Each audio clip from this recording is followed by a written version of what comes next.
সম্মানিত ভাইয়েরা, এজন্য আল্লাহ পাক রব্বুল আলামিন কোরআনে কারীমের ভিতরে বলেন, ওয়াজিআ ইয়াউমাইযিম বিজাহান্নামা ইয়াউমাইযিন ইয়াতাযাক্কারুল ইনসানু ওয়া আন্না লাহুয যিকরা।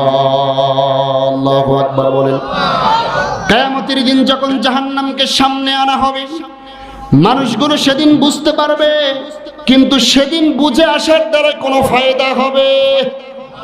সেদিন বুঝে আসার দ্বারা কোনো ফায়দা হবে না। মানুষগুলো সেদিন একমাত্র চিৎকার দিবে আর বলবে, ইয়াকুলু ইয়া লাইতানি কদ্দামতু লিহায়াতি। আফসোস, যদি দুনিয়ায় থাকা অবস্থায়, হায়াত থাকা অবস্থায় কিছু নেকি পরকালের জন্য আমি সঞ্চয় করতাম, আজকে কতই না উপকার হয়ে যেত। তাহলে সেদিন জাহান্নামকে দেখার পর মানুষের অবস্থা কেমন হবে? আল্লাহর বান্দা সুখী মানুষ জাহান্নামে শুধুমাত্র একটা কিনারা দিয়ে চক্কর দিয়েছে, দুনিয়ার সব সুখের কথা ভুলে গেছে। সম্মানিত ভাইয়েরা আমার, আল্লাহ রাব্বুল আলামিন এবার ফেরেশতাকে বলবেন, ফেরেশতারা আরেকজন ব্যক্তি উপস্থিত রয়েছেন, সবচেয়ে দুঃখী মানুষ। এই দুঃখী মানুষটাকে তোমরা ধরে নিয়ে জান্নাতের নেয়ামতের মাঝখান থেকে শুধুমাত্র একটা ঘুরান দিয়ে নিয়ে আসো। চিৎকার দিয়ে বলেন সুবহানাল্লাহ।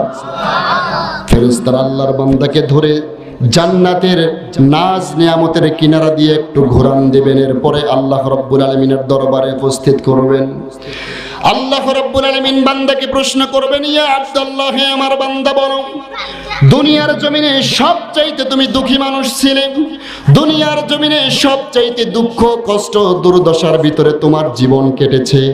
আজকে জান্নাতের ভিতরে একটা চক্কর দিয়ে আসার পরে তুমি কি অবস্থা অনুভব করলে?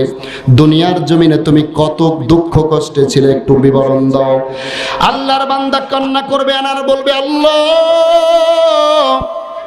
জান্নাতের নাজ নেয়ামত এত সুন্দর করে আপনি বানিয়েছেন, জান্নাতে যেই মাত্র আমি ঢুকেছি এবং বাহির হয়েছি, দুনিয়ার জমিনে আমি যেই পরিমাণ দুঃখ কষ্টে থাকি না কেন, জান্নাতে ঢোকার সাথে সাথে দুনিয়ার সব কষ্টগুলো আমি ভুলে গিয়েছি।